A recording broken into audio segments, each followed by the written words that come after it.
Happy 1st of July. 1st of July and peak of the week. Peak of the week.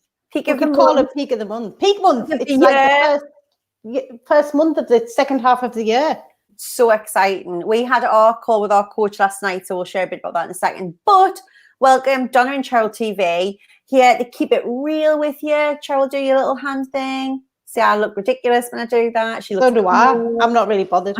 But we're here to spread some sparkles into your day, hopefully, and to talk to you today about, under our banner of like permission to be you and working on the mental resilience that you need in order to do that, about, are you blending in or are you standing out? So wherever you are in life, in your business, in corporate, whichever background or reality you're in currently, are you blending in? Or are you actively working to stand out and be you, be who you really are? Or are you keeping yourself a little bit smaller just in case you ruffle a few feathers? What about you, Cheryl? Are you blending in? Not now. I don't blend in anymore, but I did blend in. So right now I'm a bit, known me, obviously Donna's my best friend, so she knows this. I'm a little bit like, I want to get on with people and I enjoy socializing with people, but I really don't really care. I mean, in the nicest possible way, like what people think of us, I'm just me. I wear what I want to wear.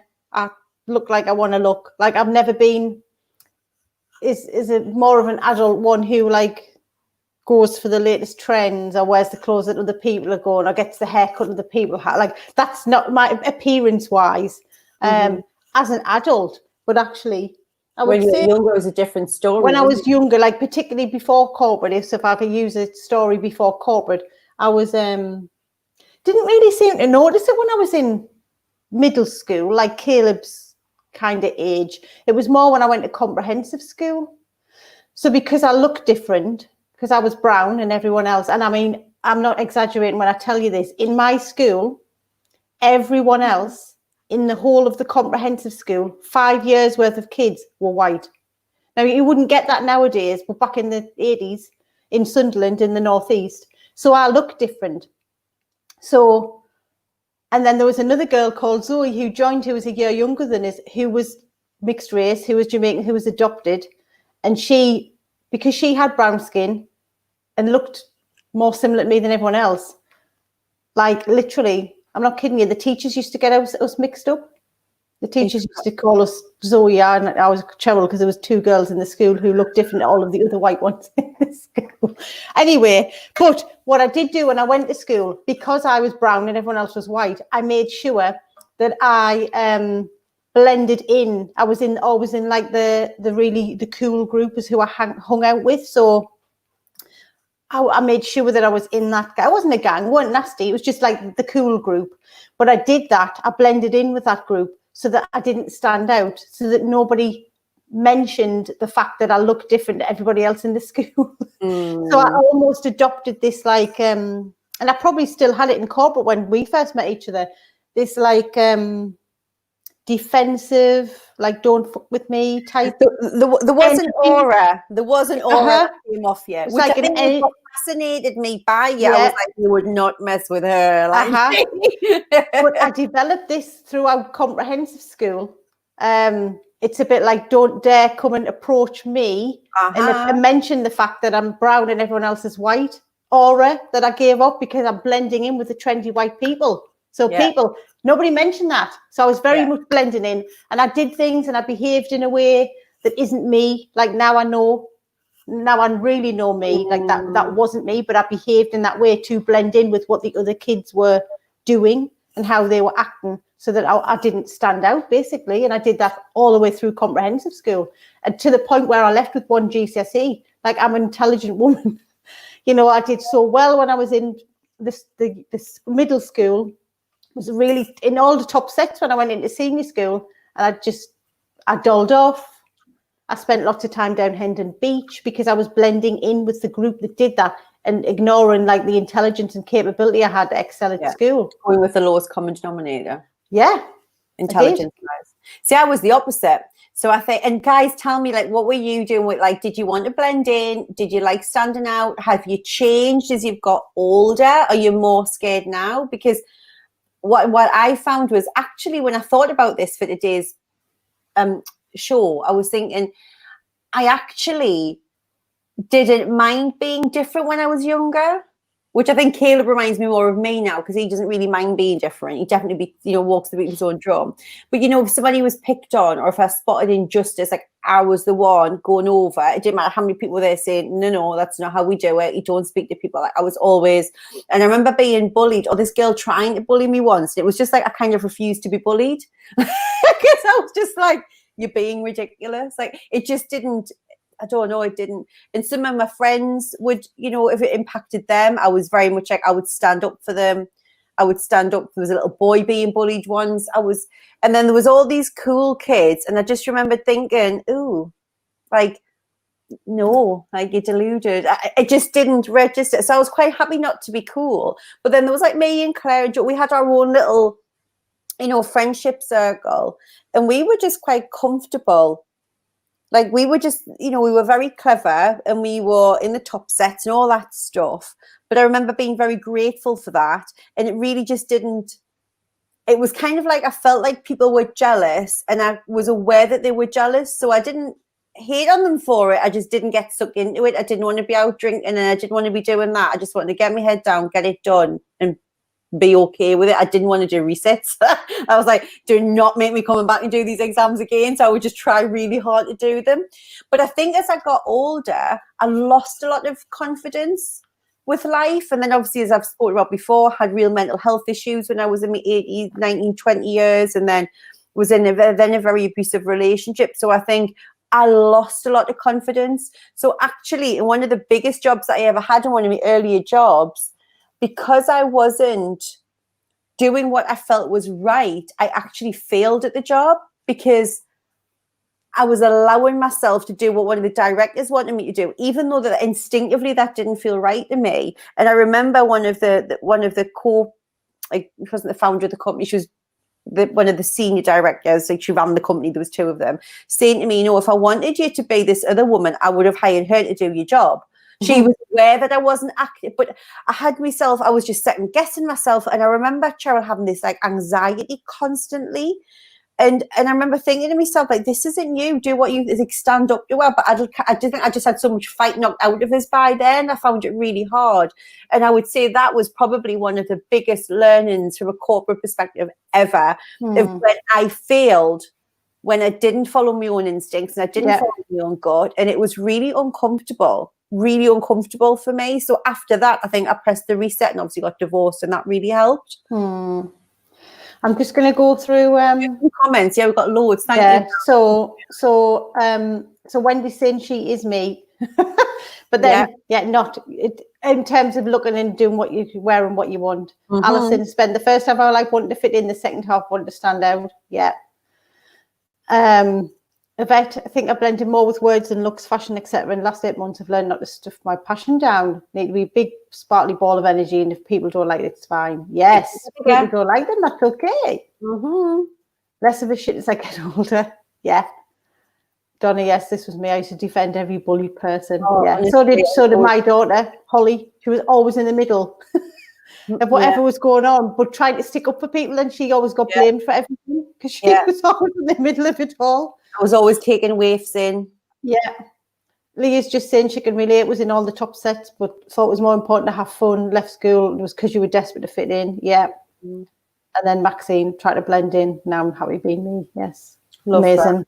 And then Mel, didn't want to be different. I didn't want to be seen. Never spoke in class. Was only myself with a very small group, and that changed after I started teaching English. Love it. But and the thing that sounds really interesting was, and we called it vanilla, didn't we, Cheryl? Like I remember our first coach when we started out in with our coaching business saying to me, look, I'm watching what you're doing on LinkedIn and stuff, and you're being very vanilla. And I was like, she said, because we don't really know you. We don't really, and then and what I realized was on LinkedIn, I was still, I changed. I mean, I remember changing my header and title of what we did and stuff on a Sunday night. And I remember saying to Cheryl, I've done it. And I remember messaging Lorna going, I've done it. It was ridiculous. It was months into having the business, but there was something about that. It was like that declaration to all of my corporate friends and ex-colleagues of, this is who I am now. This is what I'm doing. And it was like such a scary moment. And I think now when I look back at some of those earlier posts, I was playing it safe. I wasn't really talking. And that was what actually drove me. I think it was the October, wasn't it, Cheryl, that we sent out the first post about imposter syndrome, talking about how it actually felt as a woman with imposter syndrome in corporate life. And I remember, I don't know if Cheryl remembers, but it was something like in the first 24 hours, it had like 8,500 views on LinkedIn. Like I'd never seen anything like that for any of our posts. And it just kept going up and up and up. Every time I checked on it, it was going up and up and up. And it like blew my mind with people saying, this is me, this is me. And that's when I really learned the power of when you're being vanilla and you're keeping yourself small. I always have this thing in my head of like keeping yourself like that and not shy, not just shining and being as bright as you can be in the world. It's actually selfish because it means other people don't really get to hear you or see you or feel what you've gone through. So when we talk about our stories, it's not because we love hearing about them. It's always because somebody else might need to hear that day. Yeah, absolutely. And you get over it, don't you? The more you stand out, because this is what we are now, and as we've grown the business, we want to stand out even more. Then it's about attracting, which we are doing with you lovely women who are on this session here. You attract the energy back that you're giving out. So you attract people and things into your life by standing out. But when you're just blending in and you're not being yourself, you're not being you haven't given yourself permission to be you because you're just going along with the crowd, then you're never really going to know what's out there that's waiting to come your way or to come back to you because you're not standing in your own authenticity and just, saying, this is me. This is why this is me. The song is our anthem of Now Is Your Time. Yeah. Because, this is what it's about. And I would be really vocal, eventually when I found myself, I would go into, because I was only ever in teams or part of an organization for 18 months, I would go in and be quite upfront straight away, like, this is me, literally, because I would want people to want to work for me.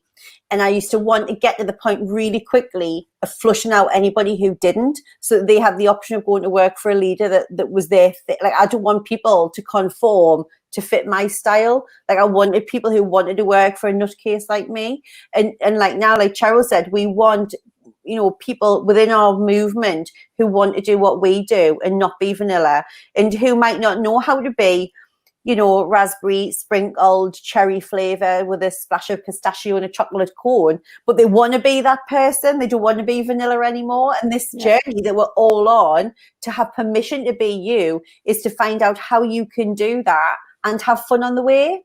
Absolutely. And Yvette's just saying she gets cross when she looks back at her life where she has been vanilla. She's now rum and raisin. We have Mel Neal, who is now, so Mel, we want to know, you've shook off being Mrs. Vanilla, it's come back and now you want to be your natural self. What flavour are you going to be? And Wendy's Country Honeycomb with a flake. Love it. So Mel, what flavour are you going to be now that you shook off the vanilla? Make sure you all go into the soul system after this and tell us what flavour you're going to be and make it as crazy as possible. And we stand out, do we, Yvette? That's good to know. That's good to know. But this is an Yvette's point, though, of I'm cross with myself at the times when I didn't stand out is so true. And whether you realise that now or you realise it in 5 years, 10 years, or on your deathbed, the regrets will be the times when you weren't yourself. They're always our biggest regrets because it's just so uncomfortable living as somebody who isn't really you. And the danger zone in life is that comfort zone that you get into where you think that that's normal. That's the danger zone. It's like our job as coaches is to try and tell stories and shake it and wake you up to go, crap, that's exactly what I've been doing. I've been kind of sleepwalking, acting like vanilla, and I'm not vanilla. I'm rum and raisin. Yeah. I'm rum and raisin with monkey juice. Alison's raspberry ripple. Love that. Love, love, love, love. I don't know what flavour I am. So there's pistachio in there. There's mint choc chip, bit of salted caramel. Like I'm a mishmash. Doesn't even have to go together. The flavors don't go. It's No. just a mishmash of anything. Yeah, all the colours of the rainbow. But we've got a Exactly. very special gift for you today to help you be any flavour ice cream. You know, every single scoop in the parlour is we did this. Some of you were on it, a lot of you were on it, and we did a few weeks ago now. Gosh, was it last month? Yeah, it will have been last month. The Supercharge Yourself Confidence Challenge. 5 days were spent intensively working with over 200 people to help inject them with rocket fuel confidence so they could become unstoppable in whatever it was they wanted to achieve. And we had so much fun, didn't we, Cheryl? Like, so much fun doing it. We're like, how can we do it again? We can't run a challenge this month because Cheryl's on holiday and I'm on holiday and all kinds of stuff going on. But we thought, let's do it as a masterclass, because we know from the imposter syndrome masterclasses, you can have incredible transformations just from an hour when you know which tools, when we give you the right tools. So we're doing that on the 16th of July. You can either come at 10 in the morning or you can come at 8 o'clock at night. There is no excuse. There's a bookend of the day. And feel free to share it. A few people have messaged me today saying, can I share it? Absolutely. It's free. Come along. But we always say, don't just take up the space if you're not going to come. Like, come and show up for yourself and tell that the people that you're passing it on to. Like, don't take up a space on a masterclass, then not come, and somebody else who really wants to change, because the spaces are limited to the number of seats and licenses for the webinar. So register, you'll get an email with your link, and what we'll be doing is sending you emails as we go as well with some food for thought, so that by the time you get to the masterclass, you've got a good idea of what it is that you want to get out of it. So don't miss those emails and interact with them. So how do we feel about that? Are we excited? How do we feel about the masterclass? Spread it round like confetti. Yes. Chocolate chip cookie dough with hidden popping candy. I love that, Leah. I love that. Oh, Mel's going to be mint choc chip brownie sundae, whipped cream, nuts and a flake. I'm getting hungry. All this talk of ice cream. You know so. Oh, amazing. Amazing. So yeah, please send it around. Also, if you want to post on social media, on your own social, if you want to put the link out there, we would love your help to spread the word, because the masterclass, we won't be doing it again over the summer or anything like that. So this is people's last chance to come and do the masterclass. Share it on your media. Tag me and Cheryl when you share it so we can come on and give you some love and thank you as well. And yeah, let's fill it. We want over 200 people on this masterclass. Let's give another 200 people the opportunity to go into the second half of the year, the whole new lease on how they feel about themselves, being every flavour chocolate chip under the sun. Absolutely. Right, we love you all. Happy Wednesday, happy 1st of July, happy second half of the year of 2020. Yeah. Keep it real. Make sure you come in the soul system and share your goals. We sent a post out this morning, so make sure you do that as well. Thank you for reminding me, Cheryl. Right, guys, have a fab day. Pick of the week. Bye.